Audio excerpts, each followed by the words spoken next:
네, 안녕하세요. 김목입니다. 오늘은 좀 실무적인 부분들을 직접 보여드리고 예전에 말씀드렸던 메타 세팅법에 대해서 알려드리는 시간을 가져볼까 합니다. 빠르고 핵심만 알려드릴 테니까 끝까지 영상 시청해 주시기 바랍니다. 일단 캠페인이 있고 이제 광고 세트가 있는데요. 자, 이제 좀 많은 캠페인을 고객사분들의 이제 이름이 적혀 있어서 클릭을 못한다는 양해를 부탁드리고요. 광고 세트만 우선적으로 볼게요. 광고는 특히 캠페인, 광고 세트, 광고 이렇게 이루어져 있죠.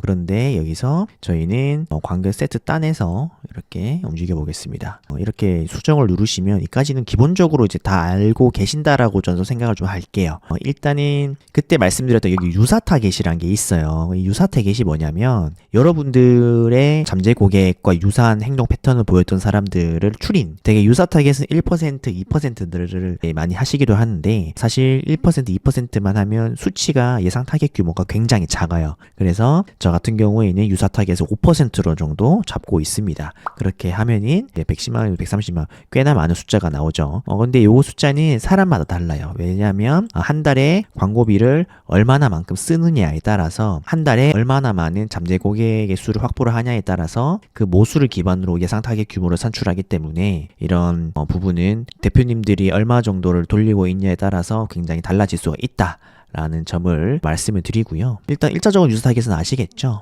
두 번째는 맞춤 타겟 제외인데요. 저 같은 경우에는 이제 블랙리스트, 장난으로 신청하시는 분들이나 아니면은 자기 번호가 도용이 됐다, 그런 분들을 이제 좀 정리를 해서 블랙리스트로 추가를 해뒀고요. 그 다음에 많은 분들이 신청을 했던 사람들을 또 신청을 안 하게끔 하고 싶다라는 생각을 많이 하시잖아요. 그래서 본인들의 인스턴트 광고에 신청을 했던 사람들은 다시 광고를 최대한 안 뜨게끔 해서 그걸 맞춤 타겟으로 만들 수가 있어요. 맞춤 타겟을 만들 수가 있고 제가 그 부분도 보여드릴게요. 지금은 개괄적인 설명 먼저 하고요. 실질적으로 세팅하는 방법은 설명을 다 끝난 이후에 말씀을 드리도록 하겠습니다. 네, 아무튼 맞춤 타겟에서는 90일 내에 저는 신청자를 했던 사람들은 다시 그 광고가 안 뜨게끔 이렇게 하도록 했고요. 근데 중요한 거, 여기서 100%가 안 돼요. 100% 필터가 안 되더라고요. 그래서 그 부분이 조금 있다. 하지만 그래도 안 하는 것보다는 하는 게 낫다라고 말씀을 드리고요. 세 번째 꿀팁은 바로 언어를 한국어 설정을 하는 거예요. 원래 기본적으로는 이렇게 없거든요.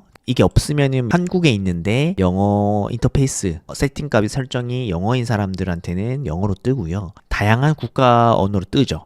근데 인터페이스가 이제 한국어로 이제 뜨는 사람들한테는 뜨고 싶게끔 하고 싶다라고 하면은 이렇게 한국어로 설정하면 그 한국 사람들에게만 노출이 됩니다. 많은 외국 분들한테 노출이 되거나 그러실 텐데 그럴 경우에는 한국어로 이렇게 설정을 하면은 외국 분들의 신청이 좀 사라지실 거예요. 하지만 이것도 100%는 아니죠. 왜냐하면 외국 분인데도 불구하고 한국어로 이렇게 신청을 하는 경우, 한국어로 인터페이스를 하는 경우가 있기 때문이죠. 그래서 이제 그렇게 보시면 될 것 같습니다. 기본적인 세팅은 이렇고요. 실제적인 세팅 방법에 대해서 말씀을 드릴게요. 타겟 만들기에 들어가셔가지고요. 타겟 만들기 들어가셔 맞춤 타겟을 클릭을 하시고 잠재 고객 양식을 클릭하시면 대부분의 부분이 잠재 고객 양식으로 뒤를 받으시잖아요. 거기에서 나온 DB들에 대한 데이터를 이제 가져올 수 있는 거죠. 그럼 여기서 이 양식을 연 사람 을 타겟으로 잡으면 이 양식을 연 사람을 기반으로 해서 리타겟팅도 할 수 있겠죠. 근데 또 양식을 열었으나 제출하지 않은 사람도 리타겟팅을 해서 양식을 열게끔 유도를 할 수도 있고요. 그리고 저는 사실 요 기능을 많이 써요. 양식을 열었으며 제출한 사람. 왠지를 알겠죠? 아까 말씀드렸던 맞춤 타겟 제외를 하기 위해서 저는 이 양식을 주로 쓰고 있다고 보시면 될 것 같습니다. 그리고 여기 타겟 잔류가 뭐냐면 읽어보시면은 실제로 잠재 고객을 했는데 잠재 고객을 남겼는데 그 기간은 최대 90일까지라고 적혀 있어요. 그래서 90일 내에 잠재 고객으로 남긴 사람들에 대한 데이터만 우리가 맞춤 타겟으로 잡을 수가 있다라고 보시면 될 것 같습니다. 그 다음에 프로핏 이렇게 보시면은 저는 이제 CEO라는 페이지로 많이 운영 중이죠. 이렇게 하면은요 굉장히 많이 떠요. 많이 뜨는데 여기서 정책 자금이라고 하면은 저는 많은 분들이 광고를 돌리니까 뜨는데 이렇게 모두 선택을 누르잖아요. 그러니까 100개가 맥스로 잡히더라고요. 이렇게 잠재 고객 양식에서 정책 자금 검색해서 모두 선택하면서 90일을 최대한 해놓고요. 그 다음에 정책 자금 이 신청자 90일 내 제외 이렇게 하시고 타겟 만들기를 클릭을 하시면 90일 내에 신청한 그 잠재 고객에 대한 데이터를 그분들한테 광고를 안 뜨게끔 할 수 있다 라고 보실 수 있습니다.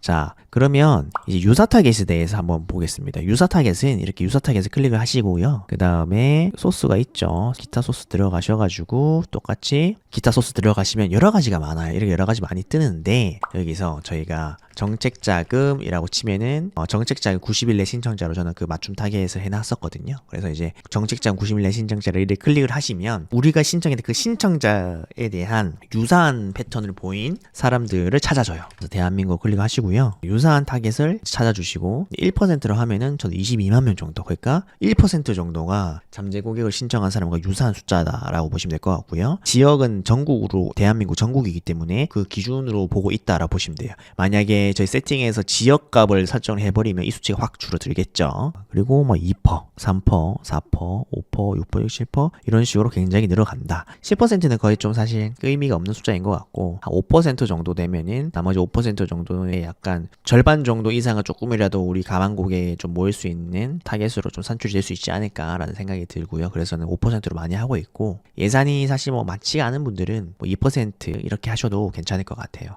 그래서 저도 뭐 2%, 5% 이렇게 상황에 따라서 쓰긴 한데 아무튼 여기 타겟 만들게 하시면 유사 타겟이 만들어지시고요. 그런 유사 타겟을 기점으로 해서 그러면 이런 유사 타겟을 활용을 해서 아까 제가 보여드렸던 여기에다가 이제 포함을 시킬 수가 있는 겁니다. 유사 타겟 클릭하셔가지고 뭐 이런 식으로 세팅을 하셔도 된다라고 말씀을 드립니다. 일단은 기본적인 오늘 세팅 방법에 대해서 말씀을 드렸고요. 사실 이거는 좀 너무 기본적인 세팅 방법이고 세팅 방법은 처음 이렇게 배워두시면은 두고두고 많이 쓰실 수 있기 때문에 네, 여기까지 이제 기본적인 세팅 방법에 대해서 말씀을 드렸고요. 다음 영상에서는 조금 더 실무적인 내용으로 지금처럼 바로 보고 따라할 수 있는 그런 실무적인 내용으로 찾아뵙도록 하겠습니다. 감사합니다.